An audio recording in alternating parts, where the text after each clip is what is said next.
اس لیے جو استصواب اور انتخاب ہوا ہے اب اس انتخاب کو تسلیم کیا جائے اور یہ زور مت لگایا جائے کہ کوئی جعلی حکومت پاکستان کے لوگوں کے اوپر مسلط کی جا سکتی. جو خواتین کی نشستیں بھی دے اور جو مائنورٹی کی نشستیں ہماری وہ بھی دے.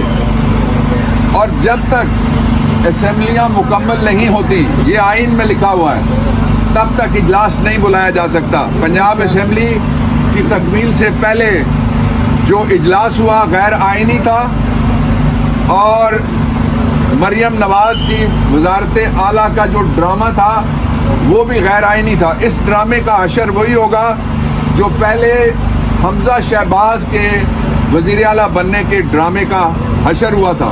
اس لیے ان کو شکست تسلیم کرنی چاہیے. آل شریف کو وہ ہم نے شکست نہیں دی، وہ پاکستان کے لوگوں نے شکست دی ہے.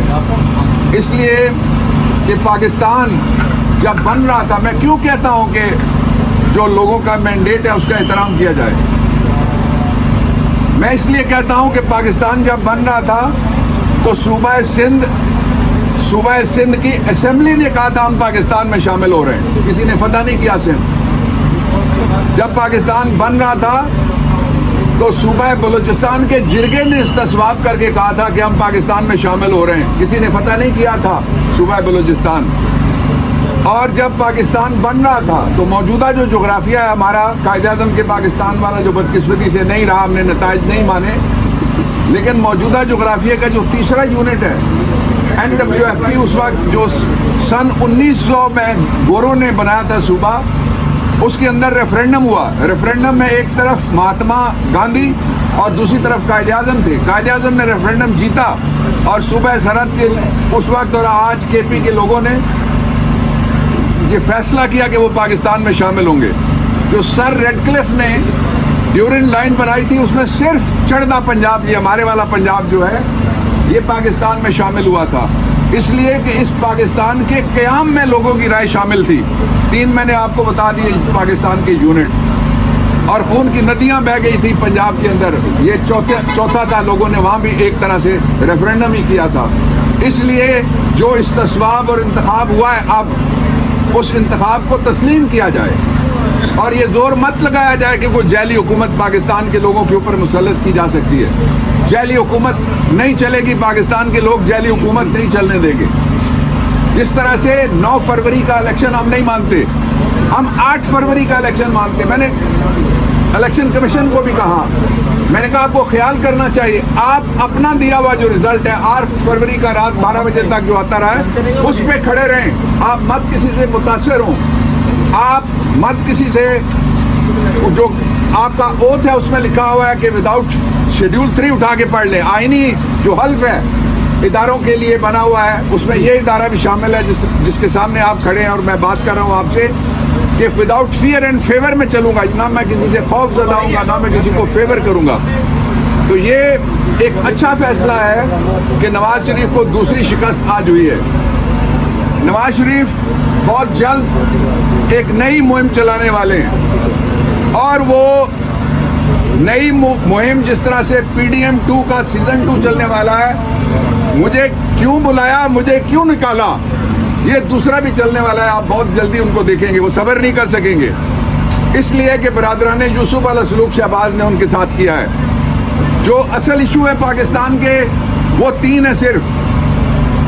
جو مہنگائی جہاں پہ پہنچا دی گئی ہے اس گورنمنٹ کے آتے آتے، بجلی میں کل 60 ارب کا اور بوجھ آپ پہ ڈالا گیا، مجھ پہ ڈالا گیا. کیا قصور ہے ہمارا؟ جو بجلی کمپنیاں ہیں اور ان کی اپنی ایک بجلی کمپنی ہے جو اس کے پیارے کی کمپنی ہے آل شریف کی، اس نے 2 سال سے خبریں یہ چل رہی ہیں 1 یونٹ بجلی پیدا نہیں کی، لیکن اس کو 60 ارب روپے سالانہ ہمیں دینا پڑیں گے. یہ وہ بجلی کمپنیاں جو آپ لائے تھے جس کے ذریعے سے آپ نے ہمیں غلام بنا دیا ہے. اس لیے اس غلامی سے نجات جو معاشی غلامی ہے کے لیے ضروری ہے کہ ہمیں جو سیاسی آزادی ہے وہ ملے. سیاسی آزادی ہم کسی سے مانگ نہیں رہے، قوم کا فیصلہ ہے. سارے اوپر نیچے رکھ کے انہوں نے سب کو مسترد کر دیا اور اس کو الیکٹ کیا ہے جو قیدی نمبر 804 ہے. اس کے امیدوار کوئی جانتا ہی نہیں تھا کون ہے. اس کے امیدواروں نے نہ جلسہ کیا، نہ جلوس کیا، نہ ریلی کی، نہ لوگوں کے پاس جا سکے، نہ کسی کو چائے پلائی۔ کمپین کرنے والا بھی وہی ہے، الیکشن لڑنے والا بھی وہی تھا، ہمارا انتخابی نشان بھی عمران ہے، اور الیکشن جیتنے والا بھی شیر دل قیدی نمبر 804 ہے۔ اس کی میں فوری رہائی کا مطالبہ کرتا ہوں، اور میں اپنے جو الیکٹڈ لوگ آئے ہیں چاروں صوبوں کے اندر اور مرکز میں ان کو کہنا چاہتا ہوں کہ ہماری ترجیح نمبر 1 ہے عمران خان کی رہائی، ہماری ترجیح نمبر 2 ہے جو چوری اور ڈاکے سے جو مینڈیٹ تھیفٹ ہوئی ہے اس میں سے اپنی سیٹوں کی واپسی، اور ہماری سب سے بڑی ترجیح یہ ہے کہ پاکستان کے لوگوں کو یہ جو مہنگائی کا جن انہوں نے پھر آنے سے پہلے ہی بے قابو کر دیا ہے، جب بھی آئے گا آل شریف تو ان کی جائیدادوں میں تو اضافہ ہو سکتا ہے، لیکن پاکستان کے لوگوں کے لیے کوئی رعایت کسی جگہ سے اور کوئی آسانی کسی جگہ سے پیدا نہیں ہو سکتی۔ 2 باتیں اور بڑی امپورٹنٹ ہیں، وہ یہ ہے کہ اگر ہماری سیٹیں قومی اسمبلی میں اور صوبائی اسمبلیوں میں ہمیں دیے بغیر، اسمبلی مکمل کیے بغیر کوئی الیکشن کرایا گیا تو وہ الیکشن آپ یاد رکھیے گا، میں بتا رہا ہوں چیلنج ہو جانا ہے، عوام کی عدالت میں سب سے بڑا چیلنج ہے۔ اور آج تک کل کسی نے مجھے کسی جگہ پوچھا، صحافی نے، انہوں نے کہا کہ وہ عوامی انقلاب آ گیا ہے لیکن اس کے نتائج، میں نے کہا جب بھی عوامی انقلاب کے نتائج پہ ڈاکہ مارا جاتا ہے تو بہت گڑبڑ ہوتی ہے، میں بات اگلی کہنا نہیں چاہتا، لیکن میں یہ ضرور کہنا چاہتا ہوں کہ جو پاکستان کے لوگوں کا اگر مینڈیٹ نہ مانا گیا تو اس کے بعد کا انقلاب ہے وہ پھر سارے اس سے ڈریں گے، اس لیے کہ وہ کسی کے قابو میں نہیں رہے گا۔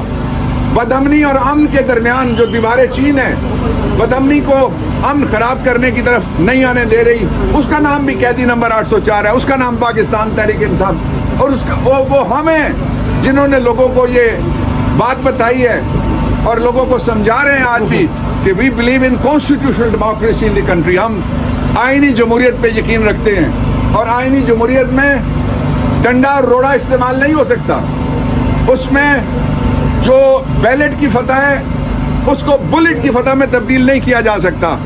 اس لیے یہ خطرناک کھیل ہوگا فیڈریشن کے ساتھ، اور یہ خطرناک کھیل ہوگا جس میں سے مائنس کیا جا رہا ہے مائنورٹیز کو۔ ابھی مجھے باہر مائنورٹیز کے بھی کچھ لوگ ملے ہیں، وہ اس بات میں بڑے پریشان ہیں کہ ہم کس کے رابطہ کریں کہ کیوں ہمیں مائنورٹی کی سیٹوں سے محروم کیا جا رہا ہے۔